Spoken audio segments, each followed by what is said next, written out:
Have we been visited by extraterrestrials? And if so, did they come in peace?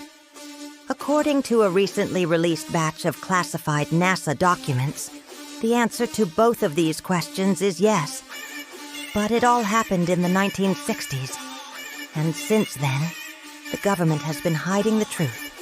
It started in 1962 when NASA launched a probe named Pioneer 0. Its mission was simple: reach the far side of the moon and transmit data about the space environment. But upon reaching the moon, something went terribly wrong. Communications were lost, and the mission was officially declared a failure. But this is where things get weird, because shortly after the supposed crash, NASA's tracking stations around the world began picking up a strange transmission. This signal had a repeating pattern that was clearly mathematical in nature. It couldn't have been any kind of natural origin. Something or someone was transmitting a message. And as it turned out, this wasn't the first time such a signal had been picked up.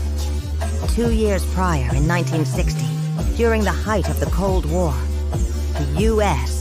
and the Soviet Union were locked in a battle of one-upmanship to see who could do what in space first. Each new achievement would spur the other side into action, with each country trying to outdo the other.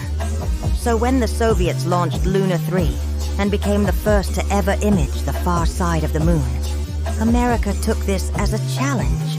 A few months later, NASA announced their intention to send the first ever spacecraft to the far side of the moon.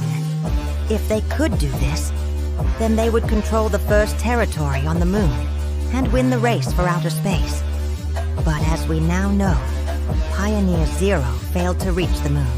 And while NASA told the public this was due to technical difficulties, behind the scenes, they knew there was something else at play. The signal was repeating the mathematical formula for hyperbolic trigonometry, something that would be impossible for anyone or anything to know unless it was sent there intentionally.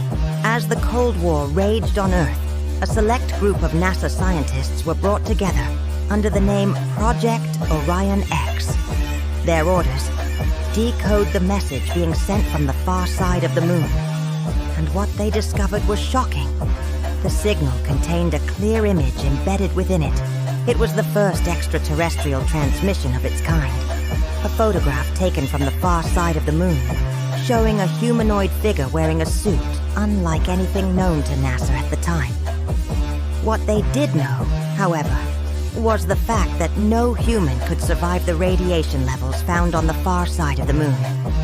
Yet the person in the photo appeared completely unharmed. Over the next decade, contact intensified. Some astronauts who walked the moon even reported seeing tall black monoliths that weren't made by humans. These structures hummed with an unknown energy signature and seemed to be watching them.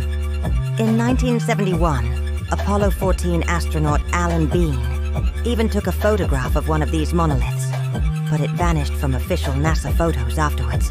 So intense was this phenomenon that, in 1975, NASA set up a top-level clearance program called Silent Horizon to keep everything under wraps. And then suddenly, the transmission stopped. For decades, people assumed that this meant the aliens had gone away, perhaps returning to whatever planet they came from. But according to recently leaked NASA documents, this couldn't have been further from the truth. A former NASA engineer who worked on the Silent Horizon project revealed that first contact didn't just happen. It led to an agreement between humanity and an alien race. But this revelation came with a cost. The former NASA engineer who exposed this conspiracy died of cancer shortly after releasing over 600 classified files to a conspiracy blogger. But he wasn't the only one. Ever since the 1960s, several high-ranking individuals connected to NASA and government-funded projects have come forward with stories of aliens visiting Earth and our government covering it up. But with whistleblowers comes ridicule. As more and more people come forward with these stories, they become harder and harder to ignore. And NASA themselves have started to take notice, sending out probes like the Voyager and Galileo to listen for signals coming from deep space. Because as it turns out, the mathematical formula embedded within that first alien transmission was a calling card. Something that has appeared again and again in signals picked up by modern telescopes. And every time it appears, it seems to be coming from closer and closer to home. Are we really alone in this universe? Or were we never meant to be?